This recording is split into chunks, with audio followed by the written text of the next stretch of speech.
amazing how Mary might have forgotten that she is part of the crucifixion. She supported it right from the beginning. When Jesus said, "Mine hour has not yet come," never you think that Jesus was talking about the hour to begin to work miracles. No. Caesar, let me show you something. Let me show you something. Many theologians might want you to believe that Jesus was talking about his hour to start doing miracles in public. No.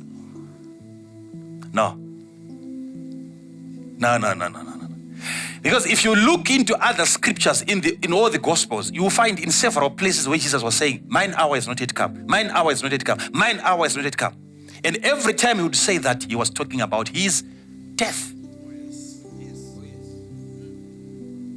The moment he said, "Mine hour has come," he was ready to be crucified. So Mary is coming to Jesus, explaining the situation. We still have a long way to go, but that's impossible without wine. Right? And then Jesus said, "Mine hour has not yet," which means I'm not yet ready to be crucified. I'm not yet ready to offer the wine. It's not yet time for my blood to be spilled. Okay.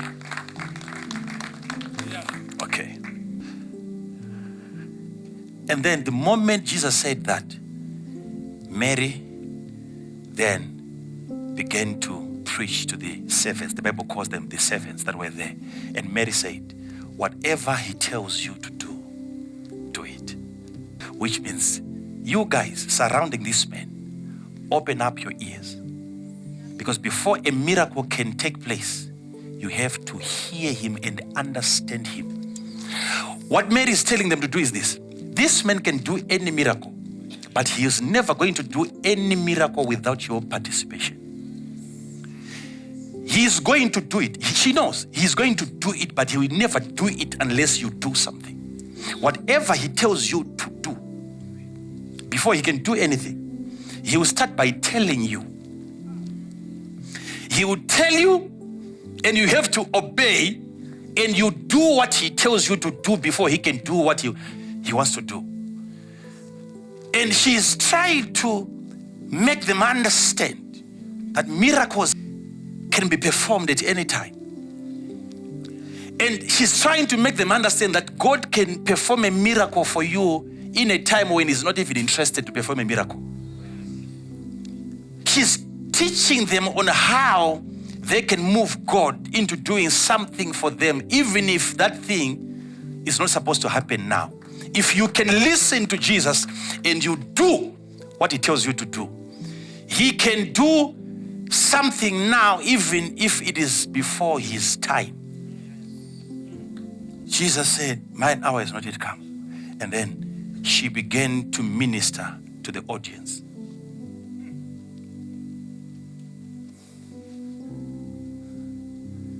That statement, please, as long as you live, never forget that statement that is coming from Mary.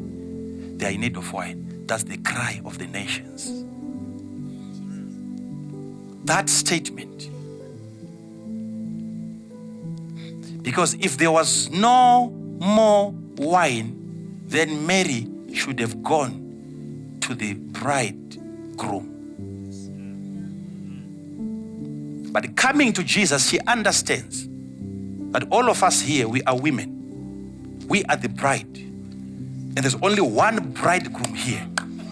If there are any shortages, Mary should have gone to the bridegroom, the other guy that was there. Are we together? But the reason why Mary went to Jesus, she's actually confirming to all of you there.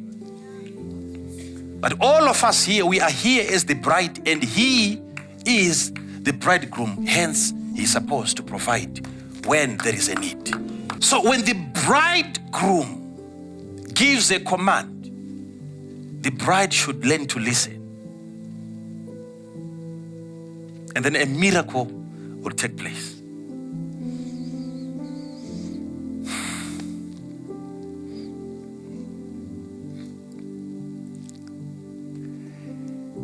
And then Jesus said something. Jesus said, I want you to bring me those 6 water pots.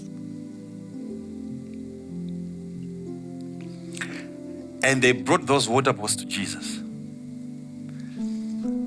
And Jesus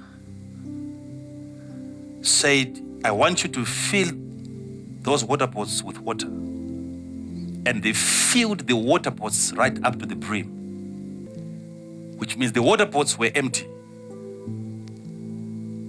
And it was 6 of them. And the Bible says they were there according to the purification of the Jews. And Jesus said, fill those water pots with water.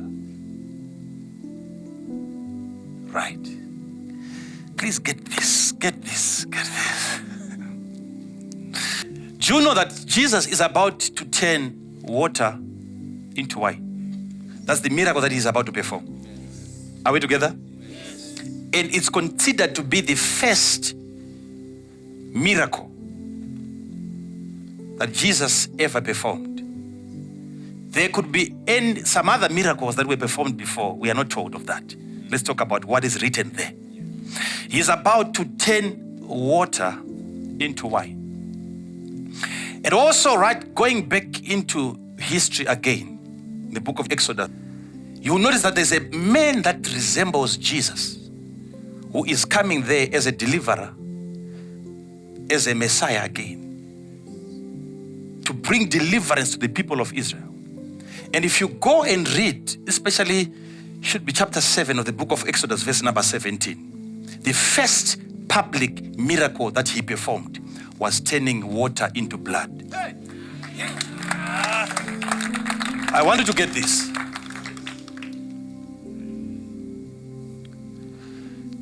Moses, I know, the first miracle he performed was the miracle of turning that rod into a serpent. That wasn't a public miracle.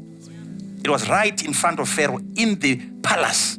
The first public miracle that he performed was turning water into wine. Yeah, I know what I'm saying. Water into wine.